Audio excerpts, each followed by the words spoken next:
dibuang ke jurang maut, nyaris mati diterkam serigala, tapi dia bangkit. Kisah Raja Kelelawar, legenda baru yang lahir dari Abyss of Suffering. Raja Kelelawar Abyss of Suffering Fantasi Dendam. Bab 1, Abyss of Suffering. Rong Tian melangkah mundur ke bagian terdalam kamarnya dengan napas tersengal. Jantungnya berdegup kencang seperti genderang perang. 4 sosok tinggi bertopeng menghalangi jalan keluar, mata mereka memancarkan aura dingin yang mengancam. Siapa kalian? Suaranya bergetar meski berusaha tetap tenang. Namun tak ada ruang lagi untuk melarikan diri. Siapa kami? Suara serak salah satu pria menjawab tanpa emosi. Kau akan tahu setelah dibawa pergi dari kediaman wakil menteri. Kalimat itu menjadi hal terakhir yang didengar Rong Tian sebelum segalanya gelap. Sebuah pukulan keras mendarat di batang lehernya, menghilangkan kesadarannya seketika. Gurun Hadaraj. Rong Tian menggigil mendengar tujuan mereka. Tempat terkutuk yang konon dihuni makhluk buas, binatang iblis, dan hantu gentayangan yang lapar. Mengapa terkejut? Pemimpin kelompok itu mendengus dingin. Orang miskin sepertimu berani berhubungan dengan gadis bangsawan. Bukankah Gurun Hadaraj tempat yang pantas untuk menghukum rakyat jelata? Rong Tian terdiam. Sebagai anak kusir kereta wakil menteri, dia memang terlalu lancang mencintai Zhao Hua, putri sang menteri. Namun cinta mereka tulus, bukan ambisi duniawi semata. Setelah perjalanan seminggu yang menyiksa, mereka tiba di tepi jurang yang dikenal sebagai Abyss of Suffering, tempat pembuangan paling mengerikan di seluruh gurun. Tak ada catatan tentang siapapun yang pernah selamat dari sini. Buang dia, perintah sang pemimpin setelah si wajah codet menghancurkan inti mutiara Rong Tian dengan paksa. 5 nafas berlalu sejak tubuhnya terjatuh ke dasar jurang. Suara lolongan serigala terdengar, seolah bersiap berpesta dengan mangsa baru mereka. Namun takdir berkata lain. Di antara rasa sakit yang mencabik, tangan Rong Tian tanpa sengaja menyentuh sebuah kalung giok hitam berukir 5 kelelawar di tumpukan pasir. Seketika, aura mengerikan terpancar dari bandul itu, membuat kawanan serigala lari ketakutan. Langit masih menolongku, bisiknya lemah sembari menggali pasir dengan tangan. Berdarah. Setelah berjam-jam, jemarinya menyentuh sebuah peti kayu harum di kedalaman 2 meter. Rong Tian menatap peti misterius itu di bawah sinar fajar.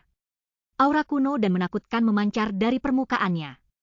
Dengan tangan gemetar, dia bersiap membukanya, tak menyadari bahwa takdirnya akan berubah selamanya mulai detik ini. Bagi mereka yang menghancurkan inti mutiaraku dan membuangku ke neraka ini, tunggulah pembalasanku. Bab 2, Dendam Raja Kelelawar. Peti kayu harum itu terbuka di bawah remang fajar Abyss of Suffering. Rong Tian, dengan tubuh penuh luka dan inti mutiara yang hancur, menatap isinya dengan mata berkaca-kaca. Bukan karena sedih, tapi karena amarah yang membara. Kalian pikir bisa membunuhku begitu saja, bisiknya parau. Tangannya mengusap jubah hitam bersulam emas yang terlipat rapi di dalam peti. Akan kutunjukkan betapa salahnya keputusan kalian. Begitu jubah itu menyentuh kulitnya, keajaiban terjadi. Luka-luka di tubuhnya menutup, meninggalkan bekas yang justru mempertegas dendamnya. Sepasang sepatu bot hitam melengkapi transformasinya, memberinya kekuatan untuk melompat menembus awan. Warisan Raja Kelelawar Hitam, gumamnya membaca gulungan tua yang ia temukan. Matanya berkilat tajam. Master, izinkan aku membawa namamu kembali ke dunia persilatan. Dengan cara yang akan membuat mereka gemetar ketakutan. 2 tahun kemudian. Hahaha, bocah itu? Pasti sudah jadi santapan serigala. Han Shan tertawa keras, memamerkan bekas luka di wajahnya pada rekan-rekan ekspedisi Phoenix Emas. Hus! Tawa itu terhenti seketika. Bayangan hitam raksasa menutupi bulan, membuat suhu gurun turun drastis. 10 kultivator Phoenix Emas mendongak ngeri, sosok kelelawar bermata merah dengan sayap selebar 10 meter mengintai dari kegelapan. Santapan serigala, suara dingin menggema. Sayangnya, aku lebih suka menjadi pemangsa daripada mangsa. Crash! Crash! Crash! Dalam sekejap mata, 3 kultivator tewas tercabik. Darah mereka membasahi pasir gurun, menciptakan kabut merah yang mencekam. Kakao! Mo Zhenxiang tergagap. Tidak mungkin. Mengapa tidak mungkin? Sosok itu mendarat anggun, jubah hitamnya berkibar bagai sayap kelelawar. Bukankah kalian yang mengajariku betapa kejamnya dunia ini? Han Shan mencabut goloknya dengan tangan gemetar. Rong Tian. Raja. Kelelawar, sosok itu mengoreksi dingin.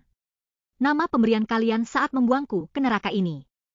Pertarungan yang terjadi setelahnya lebih tepat disebut pembantaian.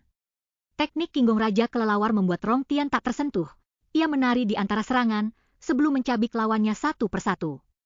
Ampun. Han Shan berlutut, goloknya patah berkeping-keping. Kami salah. Kami. Crash. Ucapannya terhenti selamanya.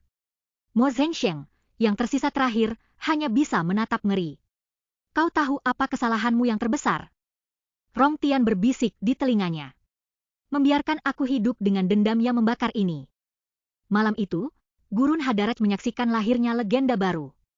Sosok yang ditakuti bahkan oleh para iblis, Raja Kelelawar yang bangkit dari Abyss of Suffering. Bagaimana kisah Rong Tian sebelum dibuang ke Abyss of Suffering? Siapa sebenarnya Raja Kelelawar yang mewariskan kekuatan padanya? Dan mengapa ia dipilih sebagai pewaris teknik legendaris ini? Temukan jawabannya di novel Raja Kelelawar, Bangkit dari Kegelapan, sekarang di God Novel. Judul, Pewaris Kultivasi Iblis. Autor, Jimmy Chu. Platform, God Novel.